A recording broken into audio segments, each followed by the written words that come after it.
Hello and welcome to Startup TV. Today we're joined by Emily Coltman, Chief Accountant and Free Agent. Today Emily's going to be presenting Sole Trader of a Limited Company, choosing your structure.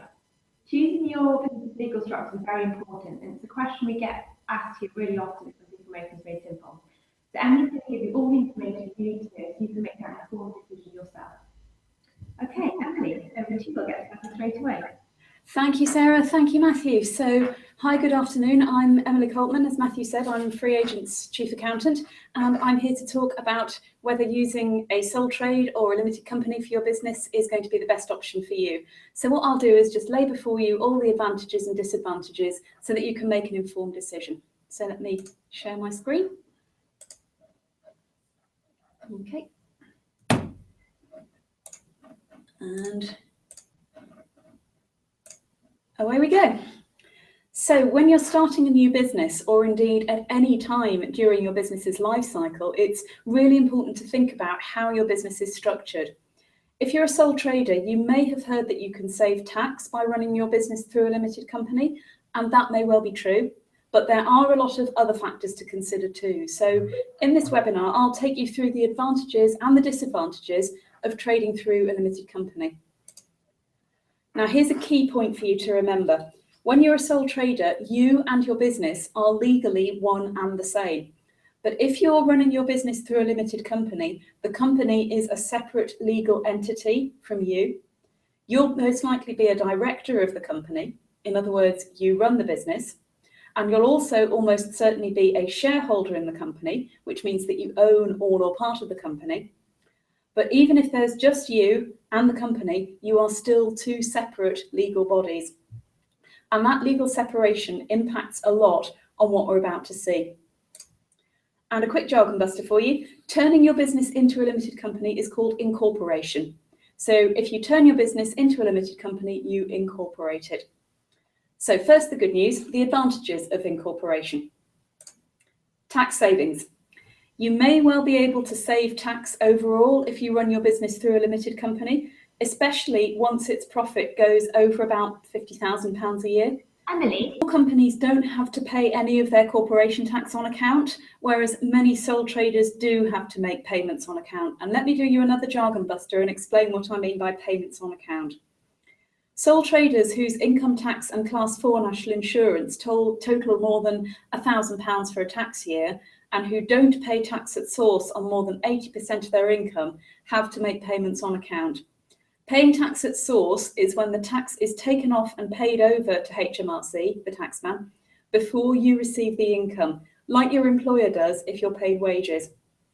Payments on account are due on the 31st of January and 31st of July, and they're worked out as half the previous year's tax and Class 4 national insurance liability.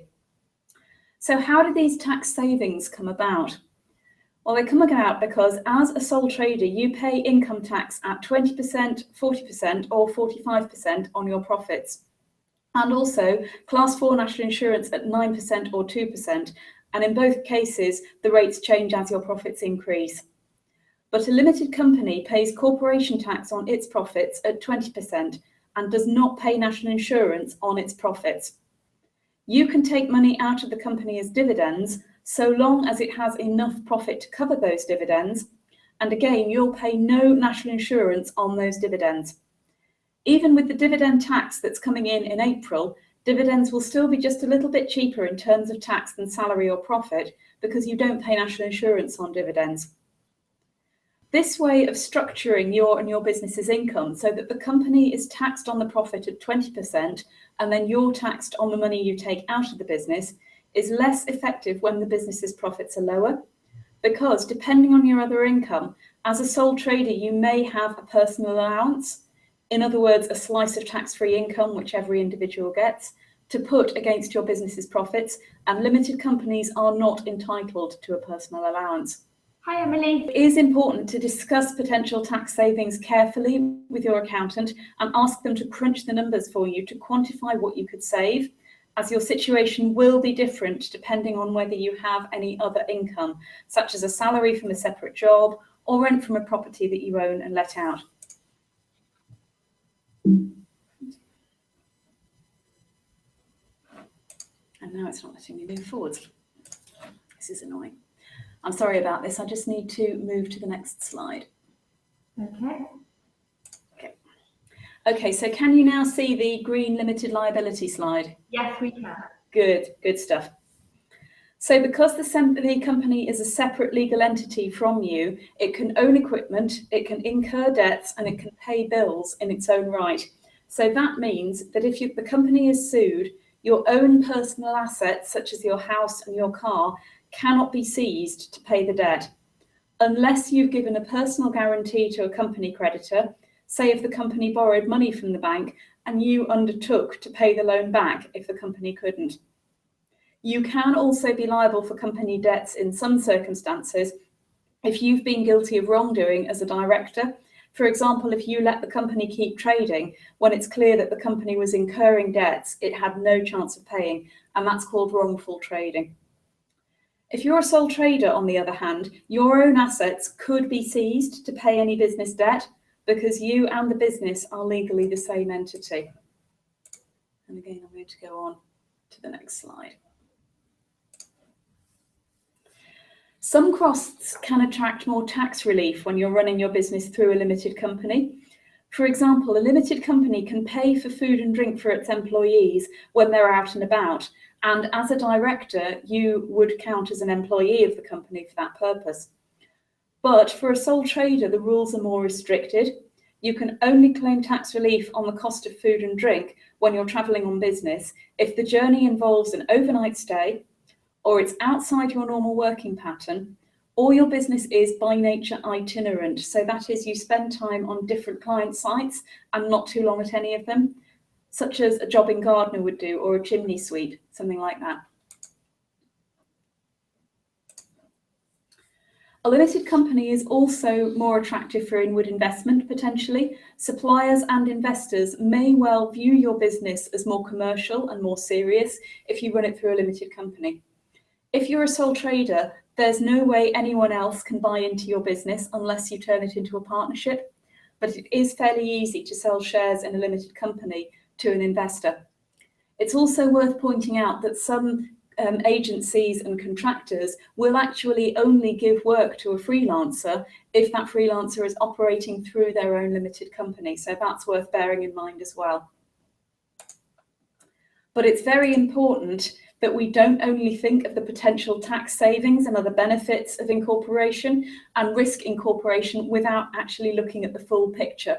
So I've got to mention the disadvantages of running your business through a limited company. Yes, I know I said tax savings, now I'm saying tax costs.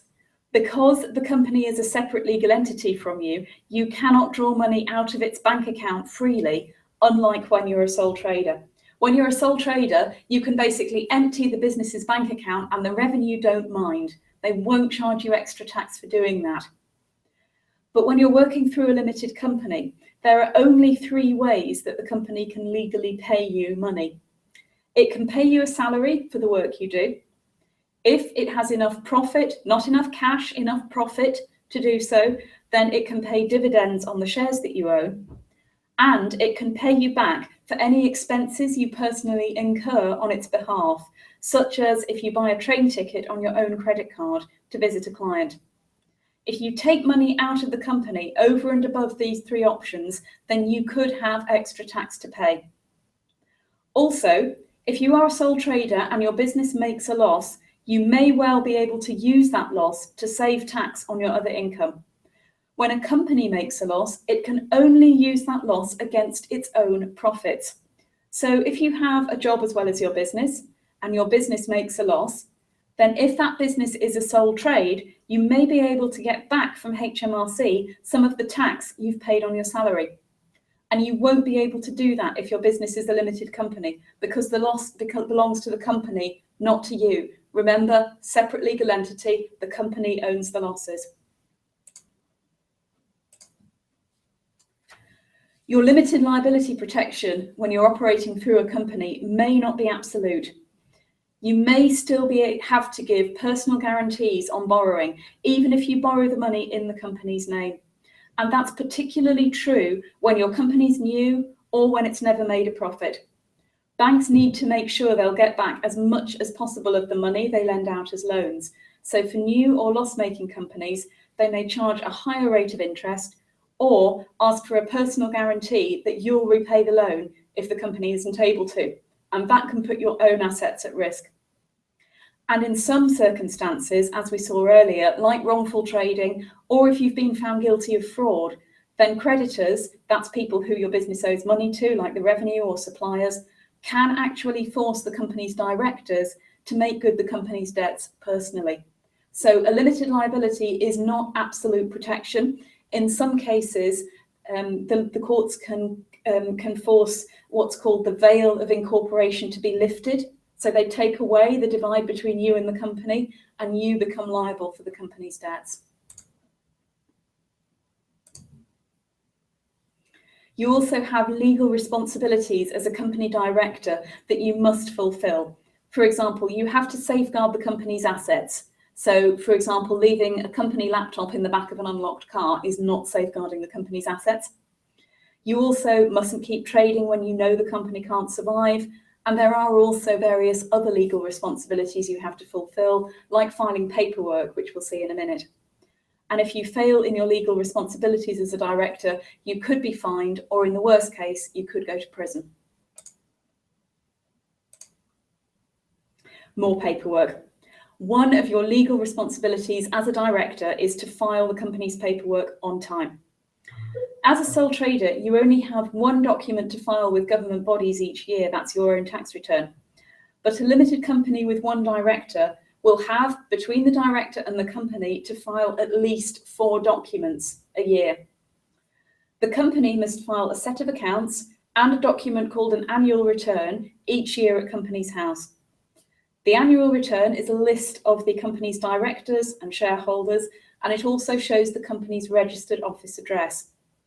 The company must also file a corporation tax return with HMRC, and each director must file a personal tax return. As you'll almost certainly be an employee of the company and take a salary, you will have to register the company as an employer, and the company will need to operate a payroll for you. That means you must also report to HMRC every time the company pays you your salary. And all of that means that you'll either have to spend more time preparing and filing the paperwork yourself, or that your accountancy fees will be a good deal higher after incorporation. Lack of privacy. The company's accounts and annual return, once they're filed at Companies House, are in the public domain and available for anyone to see on sites such as dudil.com or the Companies House website. And that means that not only are your figures visible, but also the company's registered office address. That could be at your accountant's office, for example, rather than your own home. So as you can see, it is not a clear-cut choice between sole trader or limited company, and we do recommend you take time to weigh up the pros and cons and discuss them thoroughly with your accountant. Balance the potential tax savings and limited liability against the loss of privacy, the extra paperwork, and the fact that you've got the separate legal entity involved, and make the most appropriate choice for you and your business. If you do decide to incorporate your business, make sure that you have it very, very clear in your mind that the company is a separate legal entity from you, and that the money the company earns when you do the work, that money belongs to the company, not to you, even if you are the only director and the only shareholder of the company. You need to be very, very careful how much money you take out of the company, because take too much out and your tax bill could rocket. So talk through the options in detail with your accountant before you sign the paperwork to make your business a limited company. So that was all I had to share initially. So Sarah and Matthew, did you have any questions? Yeah, I think that was brilliant.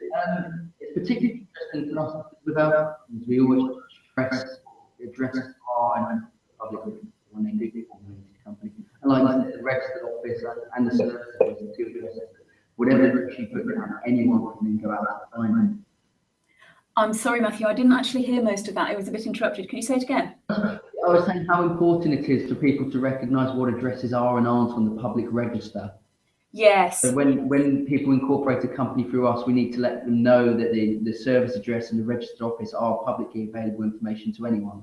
Correct. Yes, absolutely you do. Because that information can easily be seen by going to the Companies House website, and it doesn't cost anything to look that up. Yeah, exactly. Okay, well, we have had a couple of questions come through. I'll just run through them quickly. Okay, Right. first up, are there any business sectors that tend to suit one structure or the other better? That's an interesting question. One thing that you quite often find in the freelancer contracting market, so for example, IT contractors, is that businesses won't actually engage those contractors unless they are operating through a limited company. If you're a sole trader, they won't take you. And that is because of something called IR35, which basically is legislation that looks at whether someone is or isn't an employee in all but name of their clients. Because if you're an employee in all but name, you can be taxed as if you were an employee. If the person who is a quasi-employee is operating through a limited company, it's their limited company that's liable for the additional tax. Whereas if the person that's an employee in all but name is a sole trader, it's the client who's liable for the additional tax. So that's why quite often contractors will find that they have to operate as limited companies. There are also some sectors where it does make quite a difference. For example, if you own a farm, if you're a farmer, then running your business through a limited company brings a lot of additional complications, which is as well to discuss with your accountant. Okay, are there any changes in the pipeline for either of the structures? Yes, there are, or well, I say in the pipeline, but there's certainly other options being discussed because the whole area of separate legal entity and limited liability and changes to tax are still quite complicated.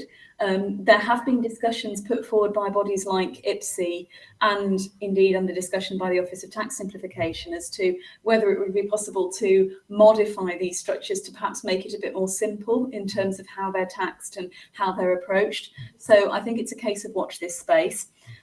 Also, the government at the moment is very keen to create what it calls a level playing field between employees and the self-employed and people operating through limited companies in terms of how they're taxed. So that's why we're seeing the changes to dividend tax coming in at the beginning of April. And that's also, I think, could show up a bit more in the budget next month. Okay, brilliant. And one final question. If my partner and I run our own separate businesses from one home, are we two sole traders or are we a partnership? That's an interesting question. The key word there is that you're running separate businesses. You're not actually both running the same business. If you're both running the same business, then you're a partnership, regardless of whether you actually intended to be a partnership, whether there's a partnership agreement in place. If you're running a business together, you're in partnership, unless you've specifically set up a limited company or another kind of a structure. If you're running your own two separate businesses, and you're both filing tax returns, you're both reporting different trades. So, for example, let's say the husband is an artist and the wife is a writer.